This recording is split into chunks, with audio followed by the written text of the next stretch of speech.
Hello gamers, and welcome back to my free-to-play Ultimate Iron Man Progress series. First, I want to give a huge congrats to Pause on 200 mil mining XP. Pause is the player that really got me into the free-to-play community in general and inspired me to start creating some of my accounts. So, ever since I started, he's been doing the mining gains, and it's just really good to see him finally complete that goal, so congrats. Second, I want to give an even bigger congratulations to Colorado One on being the first free-to-play Ultimate Iron Man to max. By doing that, he pretty much proves that anyone can do it, and it gives me the motivation to keep going and to potentially max my own free-to-play Ultimate Iron Man one day, hopefully in the next decade. So the big thing that I got involved in since my last video was my first scaling competition. So back in December, the free-to-play clan announced their January EHP comp. Pretty much for Ironman, it was a solo competition to just get as much EHP in the month of January. I knew from the start that I wanted to do woodcutting and firemaking during the EHP competition. Woodcutting has been one of my favorite goals since I was a young kid, and with my new rune axe, I wanted to go 499 woodcutting and firemaking before the end of the month. Luckily, I had fellow clan member Boney Ghost by my side to help me stay motivated, and ultimately, I put in some of the more intense hours of RuneScape that I have in my entire life. Obviously, it wasn't as much as some of the bigger, EHP athletes, but I did get a considerable amount of EHP, and ultimately, I did get my goal done. And on January 16th of this year, I got my second 99 in firemaking.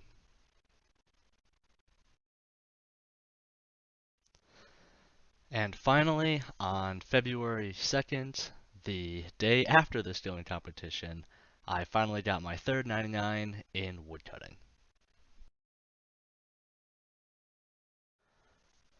The stealing competition was really fun, and I definitely put in some of the sweatiest hours I've ever put into RuneScape.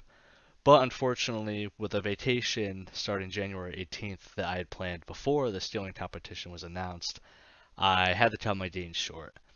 I was staying top 3 pace for the most part, um, but unfortunately, these things happen, and so I'm happy just to have participated at all, and definitely huge congrats to the winners.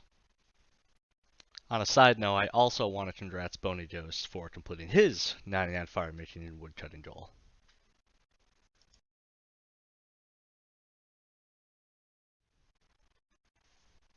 So besides the 99 woodcutting and firemaking, I've been making a couple other small gains since the last time I made a video. I managed to get another crafting level, another smithing level, and another mining level, as well as finishing up my original goal of last year to get 70 rune crafting. So since then, I've kind of been bouncing between a few different skills just because I have the problem of getting rid of my law rune stack. I still have the several thousand law runes since 99 range, and I've been doing my best to get through them, but it's been tough because I hate telegraphing. And that's the unfortunate reality of this account and just of my ability to play this game. I know how important telegraphing is for being efficient, but I just cannot do it. It's the mixture between the constant stress of watching out for PKers and just not really gaining any meaningful EHP while I do it. Besides when I actually convert it to smithing XP. But yeah, the unfortunate reality is that when I was telegraphing, first of all, I'm getting a PK attempt once every couple minutes, and second, it's because of that I'm only really getting maybe an hour a day at most when I'm doing it. And so I figured that I would look into some alternative smithing XP sources. Really just because if I can get, 2 or 3 hours a day of doing a different smithing XP, even though it might be slower, I'm still getting more XP a day on average. And so that's kind of what I ended up doing. So right now, the way I'm playing is I'm getting a crafting level through TR crafting, which of course is gaining me smithing XP as well. And then every time I reach a crafting level, I'm doing Disc of Returning Smithing to finish off that smithing level. And so, for those of you who haven't heard of that method before, it's a fairly intricate one, which really requires you using the Disc of Returning in the crypt underneath Falador Castle to teleport to the Dwarven Mine, kind of near where you would traditionally do the superheating method. And so from there, you use the anvil, run to the iron ore spot, mine, teleport to Falador for the furnace, and then take your iron bars back into the crypt and repeat the process. It's a fairly slow method, even with the snow antler tick manipulation. I'm only getting about 6.5 KXP an hour, which is not good at all, but at the end of the day, it's fun, and I am getting XP. So if that's how I get to 89 smithing, then that's how I get to 89 smithing. And speaking of goals, so that is one of the goals, 89 smithing right now. My other goal is 90 crafting. And so I figure between those two methods and potentially a method after that of getting 75 rune crafting, I should make a very considerable dent in my law runes, at least to the point where I can go for my last short-term goal, which is going to be 600 or 1000 beginner clue completions. This is going to be nice because all the teleports doing that, going between different areas and, clue spots, is hopefully going to really cut down on my loss stack, because that's kind of my plan, is just to get rid of it so that I can move on to new methods that I don't have to worry about having a giant law rune stack. And so by the time I get 90 crafting, 89 smithing, 75 rune crafting, and the beginner clues, if I have any more after that, then I might go back to telegrabbing. And that's just because I'll have a much smaller stack, and if I get PK'd, I won't be worried about, gains that I'm missing out on. It's also because there might be a new method in the works, or at least a new method I'm thinking about for doing telegrabbing. I've seen kind of two different things. The first is I saw a video, and I think it was of Pete McFly, telegrabbing from the north side of the lava island, which, yeah, there's only one accessible nature rune spawn, but all of the PKers I've ever seen are on the south side, and so I'm thinking maybe that might be worthwhile.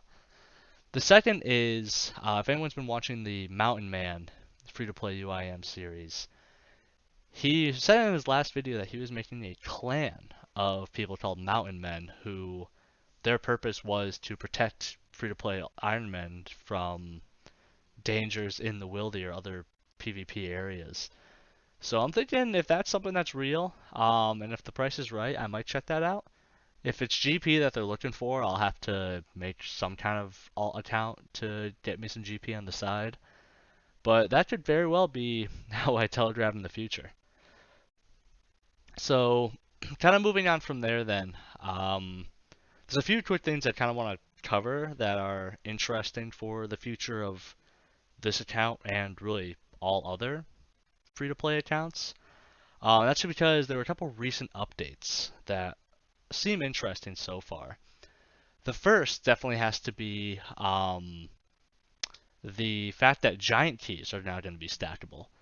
So, for those of you who maybe don't know, when you collect the keys for Obor or Bryophyta, the keys don't stack. And so, for Ultimate Iron Man especially, you kind of have to balance between the amount of keys you can get at the giants and then the amount of keys that you can balance with, food to actually go into the boss layers. And so for especially like Obor, that's definitely going to be big for UIM, because if I can just sit at Hill Giants for several months and just, do a bunch of trips to Obor with a key stack, just, collecting food each time, that'll definitely open up the avenue of doing that a bit more efficiently. The other one, the other really big update is the fact that Bryophyta's Essence recently passed a poll to become free to play. So basically how that works is Bryophyte's essence is used to make a Bryophyte staff, or at least I think that's what it's called. But that staff is interesting because it allows you to save nature runes. So pretty much you put 1,000 nature runes into the staff, and I think it's for every 15 uses you have of it, it saves one nature rune. So this will definitely be interesting, especially for free-to-play Ironman, because it'll allow you to get less nature runes to get goals like 99 smithing if you're doing superheating. For UIMs, it'll be a little bit tough because it's a max of 1,000 nature runes. And so if you have any more than 1,000, you have to have the staff and you have to have a separate nature rune stack when you're doing superheating. I don't think it's impossible, and I know for a fact that Tanardina's going to have some video out in the next few months with him doing like a hammer drop slash rune pickaxe drop and dropping the staff going between the iron rocks and the anvil there in the dwarven mine. So that's potentially something to look forward to. Again, I'm gonna have to see how some other people use it and see if the method's right for getting it or not. I imagine it is gonna take some time to get it just from doing Bryophyta. So are the saved the saved natures really worth it in the end? I don't know. But at the end of the day, it does add a collection log slot. And so for when I eventually start going for some of those completionist goals, like filling out the collection log, I imagine I'll be getting it at some point or another. Other than that, there's one other small update that was, or just not really small, but so with the Guardians of the Rift minigame coming out in the future, that is supposedly going to be introducing a lot more talismans into the game, and the most important of those being the body talismans that free-to-play Reds will use for 99 rune crafting. So hopefully that comes into account. I've been, checking Freckled Dad's rune crafting XP. I've noticed it going up. I think he recently got 60 mil or something rune crafting XP. I'm rooting for him to be the first 200 mil free-to-play rune crafting. So I really hope this passes for him, because I know the entire free-to-play clan is complaining every day about how there's no body talismans in game, and I'm definitely looking for a win for those guys. So I guess that kind of takes us to plans for the future for right now. Especially moving past my short-term goals of getting rid of my law stack. And so hopefully by the time I have my next video, the law stack will be gone. But if not, you'll probably see me doing some telegramming or probably just some more crafting and smithing.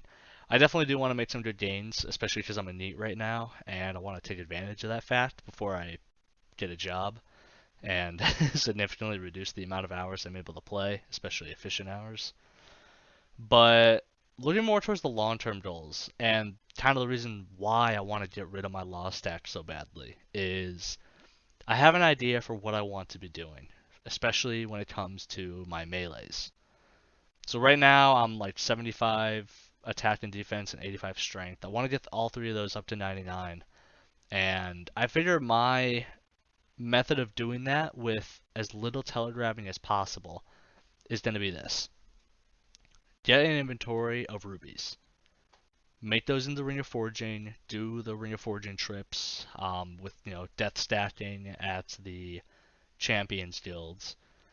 Then I want to use the nature runes that I have on me from the Order Shrine to do the superheating, get the smithing XP that way, and then with the remaining laws. And remember, you get rubies pretty quickly from Odresses, so it won't be that many laws. I'm thinking from there I'll split that up into either telegrabbing, crafting, or rune crafting. What I'll probably end up doing is I'll probably try to go for crafting first, just because it's more efficient to get 99 crafting before 99 smithing. And then after that, or at least after like 98 crafting, so I can, cut gems and still have that work towards matching. Then I'll go for more telegrabbing, and then once that's done, it'll be rune crafting up until that huge goal. And so that's kind of the plan right now.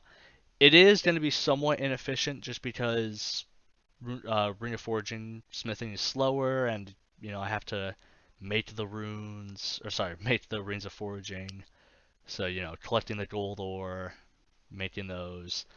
It'll be a long grind, and it'll definitely not be efficient. But at the end of the day, this account's about me having fun, and it's about me actually playing the game and gaining XP. And so, if that inefficient method is the way that I keep playing and not just burn out, then that's definitely going to be what I'm going to do, because I do want to max this account. Yeah, I know it's a big dream and it's going to take me many years to do that, but ultimately it's the reason why I play every day. It's because I want to get these big goals and I want to achieve them. And so that's kind of the plan for now. So as of right now, yeah, I'm just gonna keep doing these tiaras. Eventually get to 87 crafting, and then from there 88 smithing, and then 88 crafting, and then from there I'll either just go straight for 90 crafting before I do smithing again, or I'll kind of do just a really long distant returning grind. I probably won't do that. What I'll probably end up doing is just getting to 90 crafting first, and then that way, once I get 89 smithing, it's just over. It's done. I don't have to continue any kind of big grind that involves mining at all. So while this is going to be a really long grind, I've actually started a little side project on the side, and it's really just something to kind of keep me playing every day and kind of, getting my hours in. I don't know. I don't think I'm gonna make any videos about it. I think it's just gonna be kind of a side thing I do, and you can keep an eye on high scores. It's pretty much an Al-Kharid locked Ironman.